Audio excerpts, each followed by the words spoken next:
Bien le bonsoir tout le monde, on se retrouve dans une nouvelle vidéo pour parler d'un manga. On va faire une analyse, une review de manga. Donc comme je l'ai dit dans la vidéo achat manga, c'est pas, j'ai arrêté les analyses de tome 1.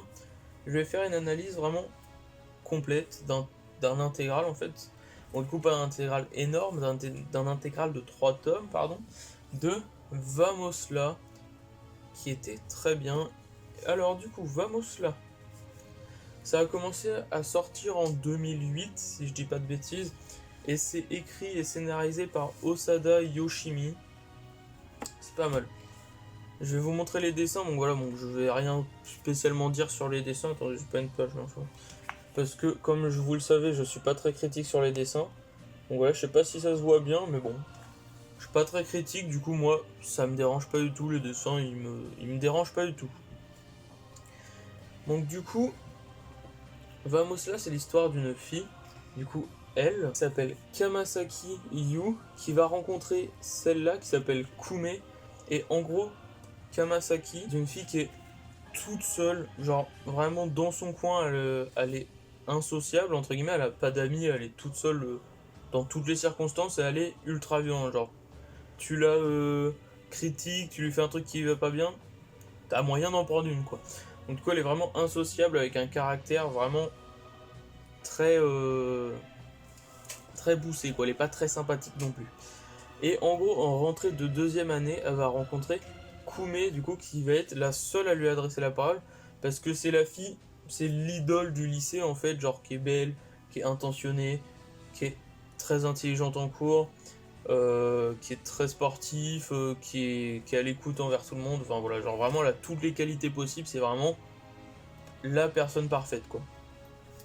Et du coup, comme elle voit souvent toute seule Kamasaki, elle va aller lui parler tout simplement parce que bah voilà, elle va vers les autres. Et c'est à partir de là que ça a commencé parce que du coup, l'insociable avec un caractère très borné, je sais pas trop comment dire, un caractère de cochon entre guillemets, même si bon, pas vraiment une expression incroyable. Mais du coup, va devoir commencer à apprendre à vivre avec des gens parce que bah du coup elle vivait vraiment toute seule, genre elle faisait rien avec les autres, genre c'était vraiment je vais en cours, je fais mes cours, je me casse et je reste chez moi toute la journée à rien foutre. Et du coup à partir du moment qu'elle va rencontrer Kume, elle va se sociabiliser un petit peu du coup à Kume, et ensuite on va voir qu'elle va se faire d'autres amis parce qu'en gros Kume c'est la chef du club de futsal féminin de leur lycée, qu'elle a créé elle-même, Kume, en première année. Et du coup, elle va faire que Kamasaki rejoigne le club de futsal, du coup être avec une équipe, apprendre à se sociabiliser, etc. etc. Du coup, j'ai bien kiffé, parce que déjà, je suis très insociable aussi. Ça se voit peut-être pas, mais je suis ultra timide, ce qui pousse à une insociabilité de ma part. Parce que vraiment, je déteste aller envers les gens, je déteste m'incruster dans des groupes, etc. etc. Mais du coup, voilà, du coup, je me suis bien reconnu dans le personnage, je trouve ça cool. Bon, par contre, je suis pas du tout à taper le moindre personne qui m'embête, hein. Loin de là.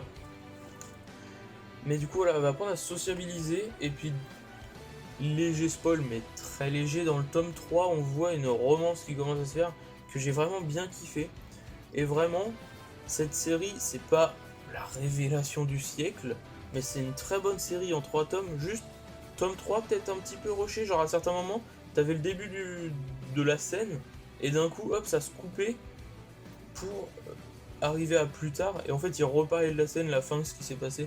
Donc, du coup, j'ai trouvé que le troisième tome était un peu plus rush que les autres. Ils auraient peut-être pu limite faire 4 tomes et puis prendre un peu plus leur temps. Mais c'est pas grave, c'est quand même une très bonne série. Donc, je vous dirais pas d'aller courir les magasins pour avoir cette série. Mais c'est une très bonne série, du coup si vous la trouvez pas trop chère, prenez-la si vous la trouvez pas trop chère, si ça vous intéresse. Parce que c'est vraiment une belle découverte et sympathique quoi. Genre, comme j'ai dit, c'est pas la révélation du siècle, mais c'est une bonne lecture que j'ai apprécié lire. Par contre, j'ai mis ultra longtemps à lire. J'ai pas fait gaffe pour les 2 premiers tomes combien de temps j'ai mis à lire, mais le 3e tome, je l'ai lu en 1 heure et demie. Il y a un nombre de textes, c'est incroyable. Mais bon voilà. Du coup, bon, c'est bon, je pense avoir fait le tour. Du coup, n'hésitez pas à vous y intéresser sans aller courir pour la voir, parce que bon, vous loupez pas grand chose si vous l'achetez pas, mais c'est vraiment très sympa. très très très sympathique, une très bonne lecture, et puis bah 3 tomes c'est assez rapide et ça coûte pas très cher contrairement à du Naruto, 72 tomes. Bon c'est pas pareil quoi, bon après Naruto est bien au-dessus de ça, bien meilleur. Mais voilà, genre une série, pour moi une série en 3 tomes, c'est une très bonne série en 3 tomes. Voilà. Donc on va s'arrêter là, je pense avoir fait le tour, je vais pas en parler plus que ça parce que je sens que je vais spoil en fait si je continue à parler. Mais en tout cas voilà, donc c'est très très bon. Pour tous ceux qui aiment bien un peu l'univers, genre dans les lycées avec une insociable qui devient sociable, avec un peu du coup d'un aspect sport, du coup vu qu'il y a du futsal, on voit un peu du sport et tout. Qui aime bien le côté amitié parce que très clairement on voit un fort côté amitié se faire. Et bon du coup c'est très bien, je vous invite à vous pencher là-dessus, vraiment une très bonne œuvre. Bon bah voilà, je pense avoir tout dit. Sur ce, si vous venez de vous lever, passez une très bonne journée. Si vous allez en soirée, passez une très bonne soirée. Si vous allez vous coucher, passez une très bonne nuit. Et sur ce, à la prochaine!